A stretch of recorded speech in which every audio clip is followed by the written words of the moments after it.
Salut à tous et bienvenue sur Geeko World. Aujourd'hui on est la fin du mois et il est temps maintenant de faire le bilan des sorties manga au Japon avec ce troisième épisode de Japan Cover. Allez c'est parti, on commence maintenant.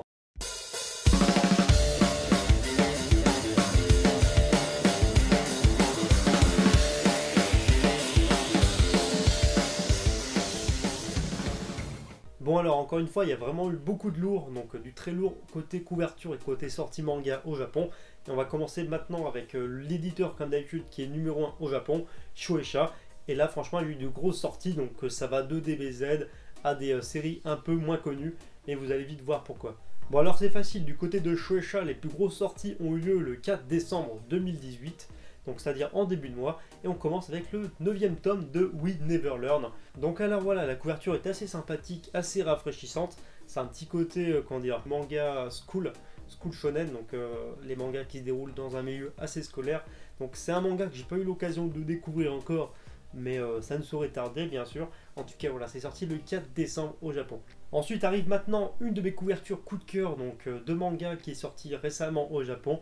Il s'agit tout simplement du 8e tome de Dr Stone. Sans déconner, on sera tous d'accord pour dire qu'elle déboîte tout simplement cette couverture. Donc sur la couverture, on a Senku avec un autre personnage. Et je trouve que la couverture est toujours aussi rafraîchissante, toujours aussi stylée. Et normalement, elle aura un effet assez brillant, comme ce qu'on a eu déjà avec les volumes qui sont sortis en France. En tout cas, voilà, j'adore tout simplement. Et j'espère que le manga va continuer à cartonner parce que c'est vraiment un shonen coup de cœur. Pour moi, c'est vraiment une des grosses nouveautés de ces dernières années que j'adore, tout simplement. Et j'espère que le manga va continuer à cartonner. Mais à mon avis, avec l'anime qui est sorti en 2019, le manga va vraiment être boosté au niveau des ventes. Et ça, c'est plutôt une bonne nouvelle. En tout cas, voilà pour la 8e couverture du volume. On enchaîne avec une petite couverture que je vous avais déjà teasée donc, dans le dernier épisode de Japan Cover. Il s'agit tout simplement de Dragon Ball Super, tome numéro 8. Ce qui fait plaisir, c'est qu'on a Krillin sur le devant de la couverture, un petit peu comme à les bonnes époques de Dragon Ball, avec Goku qui survole un parc. Donc par contre le fait de mettre Krillin et Goku en avant sur cette couverture, je trouve ça pas mal. J'aurais pas cru qu'en 2018 on a encore une couverture avec Krillin bien mis en avant, parce que c'est un personnage que j'adore mais qui malheureusement n'est plus assez mis en avant. Il est un petit peu maltraité, faut le dire, dans le manga. En plus, si vous aimez bien chercher les petits détails et les easter eggs placés sur les couvertures, il y a pas mal de trucs assez intéressants. Donc franchement, regardez dans la grande roue, il y a pas mal de personnages qui sont cachés. Il y a même Freezer, je crois, qui est planqué sur la couverture. Et il y a même le bateau du capitaine, donc je sais plus le personnage qu'il y avait, et le bateau qu'on voyait dans Jacko, The Galactic Patrolman, et bah vous le trouvez aussi dans le port. Je vous laisse faire fouiller un petit peu, en tout cas voilà, la couverture est rafraîchissante, et ça c'est plutôt cool. On poursuit cette présentation avec toujours chez Shueisha, le plus gros manga au Japon. Il s'agit tout simplement de One Piece tome 91, qui est sorti le 4 décembre au Japon. En tout cas pour cette couverture, je suis un gros fan de One Piece, et j'adore tout simplement. On a pas mal des personnages, on a Luffy, on a Brook, habillés dans leur tenue comme ils le sont dans Wano Kuni, avec un style très japonais, mais époque féodale. Et je trouve ça plutôt pas mal, franchement, ça en jette tout simplement. Et personnellement, je trouve que Eiichiro Oda va vraiment sur une excellente voie avec One Piece, depuis qu'il a commencé cet arc, où franchement, je pense que ça risque d'être un des plus gros arcs de One Piece depuis le début du manga. Je pense qu'on n'est pas prêt. Cette fois, on enchaîne avec Haikyuu, les As du Volet, tome 35, qui est aussi encore une fois très sympathique.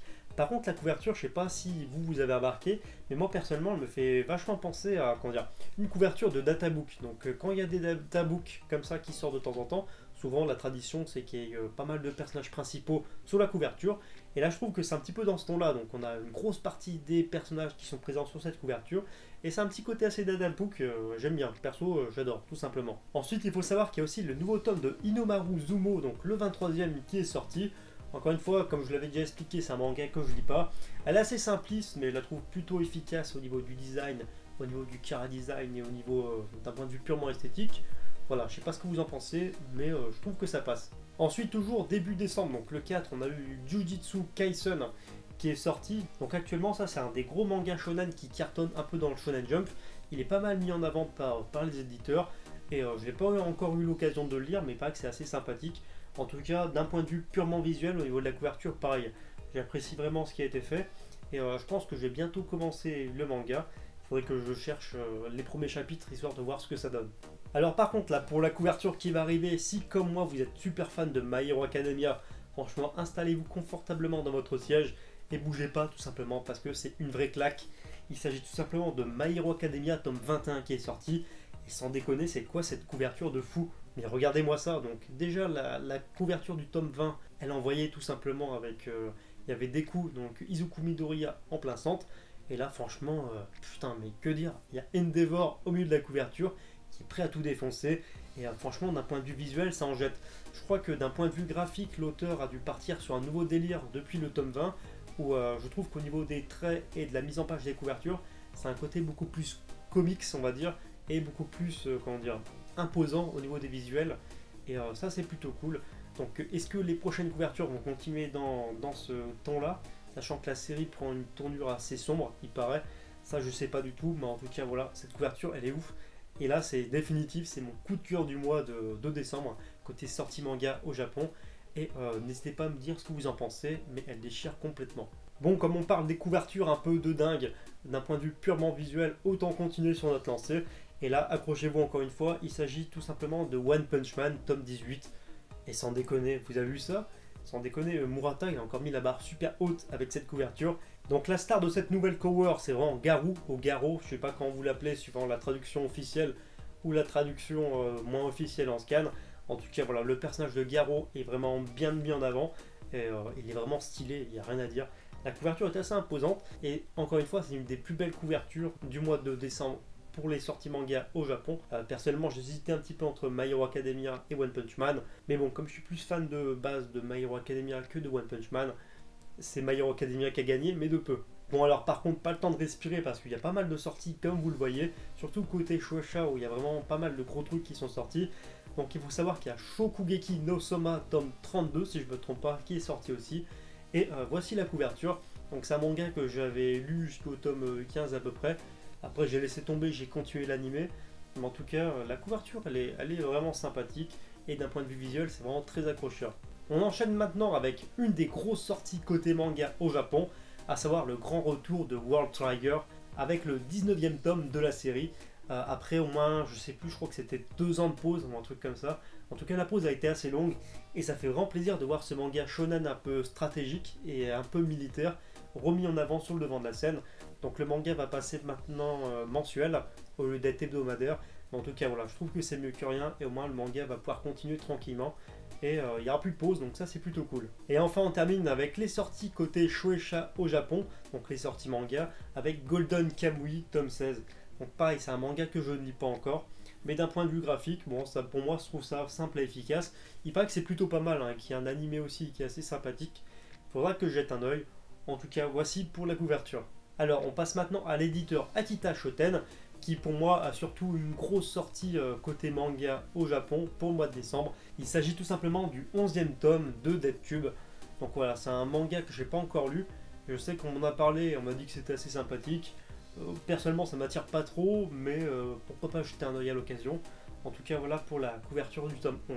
On passe maintenant à un autre des gros acteurs du manga côté éditeur au Japon, avec Konosha, où là il y a eu du très lourd, il y a eu quelques sorties vraiment intéressantes, et franchement du très lourd. Donc on commence avec Shingeki no Kyojin, l'attaque des titans en français, tome numéro 27.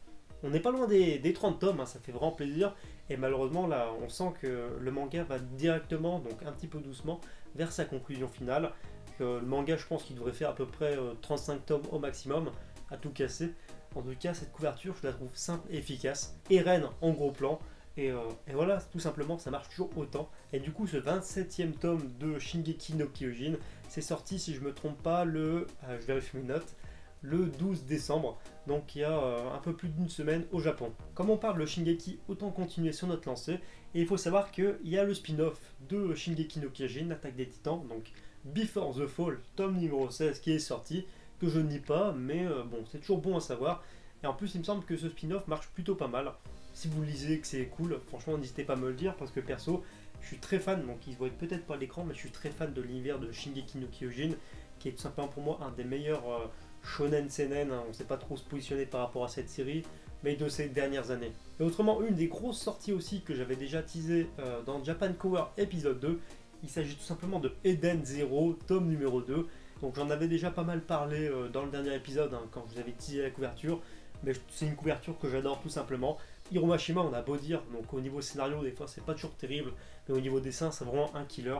et puis il nous le prouve encore une fois par cette couverture qui est tout simplement, je trouve, splendide. Elle a beau avoir un petit côté assez rosé, un petit peu rouge, je trouve pas ça ridicule, au contraire je trouve ça plutôt classe. Donc franchement bien joué Hiromashima. Et enfin on arrive déjà au bout de cette présentation et on va parler du dernier éditeur de cette vidéo. Il s'agit tout simplement de Square Enix où il y a eu pas mal de petites sorties assez sympas, vous allez vite comprendre pourquoi. Alors le 12 décembre on a eu Barakamon, tome numéro 18. Encore une fois c'est un manga que je lis pas mais il paraît que c'est vraiment pas mal. Je crois que c'est un seinen si je me trompe pas. Et le manga a l'air plutôt de bien marcher, il faudrait que je regarde les chiffres. En tout cas voilà pour la couverture. Et enfin pour finir voici la dernière couverture. Il s'agit tout simplement de Goblin Slayer, tome numéro 6. Bah que dire à part que c'est vraiment accrocheur je trouve d'un point de vue visuel. Après je lis pas spécialement le manga, j'ai pas regardé l'animé. Donc je pourrais pas trop me positionner par rapport à ça. Mais en tout cas voilà, la couverture est plutôt cool. Et il me semble que le manga marche plutôt bien au Japon. Donc affaire à suivre. Enfin bref voilà, c'est tout pour ce troisième épisode de Japan Cover. J'espère que la vidéo vous a plu comme d'habitude. Faut pas hésiter à vous abonner si c'est pas encore fait. Lâchez le petit pouce bleu qui va bien. Donc ça permettra de mettre en avant la vidéo sur YouTube. En tout cas voilà, si le concept vous plaît, bah, n'hésitez pas aussi à partager la vidéo sur Facebook, sur Twitter ou autre.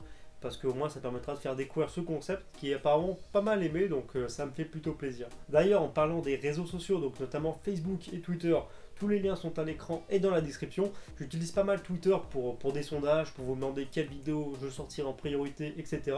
Donc franchement n'hésitez pas à me suivre sur Twitter. C'est sûrement le réseau social le plus important par rapport à la chaîne. Franchement allez checker. Facebook Geeko World et Twitter Geeko World. Et sur ce, bah, je vous dis à très bientôt pour une prochaine vidéo.